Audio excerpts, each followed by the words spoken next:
இப்போது நீங்கள் screen play எழுதுறீங்க, இப்போது ராம் த டைரக்டர் வர்றாரு, இப்படி பண்ணுவாங்கல்ல யூஸ்வலாக ஒரு டைரக்டர் ஒரு ஃப்ரேம் பார்க்குறது. சம்டைம்ஸ் கை வரும் sir. What to you look for in a frame?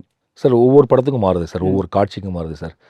இப்போ நீங்கள் what we look position of the camera தான் சார் ஃபஸ்ட். நம்ம ஒரு எதை தேடுறோம், எதுக்கு இந்த லென்ஸ் போடுறோம், எப்படி பிளாக் பண்ணுறோம், இது வந்து ரொம்ப திட்டமிட்டு நடக்கிறதே இல்லை sir. I don't believe in story boards. Maybe ஒரு ஆக்ஷன் பிளாக் எடுக்கிறேன்னா அப்போ தேவைப்படும். பட் ஒரு ரெண்டு பேர் பேசிகிட்டு இருக்காங்க, அதுக்கு அதெல்லாம் ஒன்றும் இல்லை, பேசிகிட்டு இருக்காங்க, அதை நான் பிலீவபுளாக காட்டணும். இதானே சார். அதுக்கு என்ன பண்ணாலும் எனக்கு ஓகே. ஏன்னா சினிமாவில் மிஞ்சி இவ்வளோ லிமிட்டட் ஷார்ட்ஸ் தான் இருக்குது, லிமிட்டட் இது தான் இருக்குது.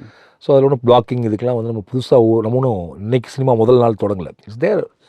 அண்ட் நம்ம பார்த்த படங்கள் நமக்குள்ளே இருந்துகிட்டே இருக்குது. அப்புறம் நான் ஒரு ரெகுலர் சினிமா செக்ஷன்லேருந்து வரல. எனக்கு இந்த ஷார்ட் ஆர்டர் பிரிக்க தெரியாது. நான் படம் எடுத்து தான் இது மாஸ்டர் ஷார்ட்னு கற்றுக்கிட்டேன். பட் ஈவன் த தியரியில் இருக்கும், but I don't like to have a master shot to just establish.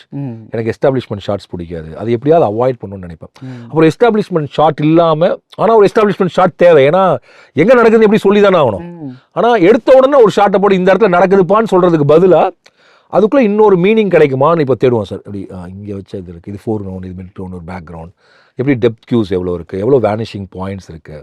இவ்வளோ வேனிஷிங் பாயிண்டில் இந்த ஆர்டிஸ்ட்டை எங்கே நிறுத்தினா அவன் ரொம்ப பவர்ஃபுல்லாக இருப்பான், இல்லை பவர்லெஸ்ஸாக இருப்பான், யார் மேலே யார் கீழே, யாருக்கு லைட் வேணும் யார் லைட் வேண்டாம், எங்கே நெகட்டிவ் ஸ்பேஸ் கொடுக்கணும், அண்ட் இதில் கலர்ஸை வந்து வச்சுக்கலாமா வேண்டாமா, இதை வந்து நம்ம ஒரு டெலியனில் பண்ணி ஒரு கைண்ட் ஆஃப் ஒரு ஃபிக்ஷனலாக ஒரு பிளர் ஃபீலில் பண்ணலாமா, இல்லை பிளாக் லென்ஸ்லேயே டெலிஃபீல் க்ரியேட் பண்ணலாமா, இல்லை டெலியனில் ஒரு ஒயிட் ஷாட் எடுக்கலாமா.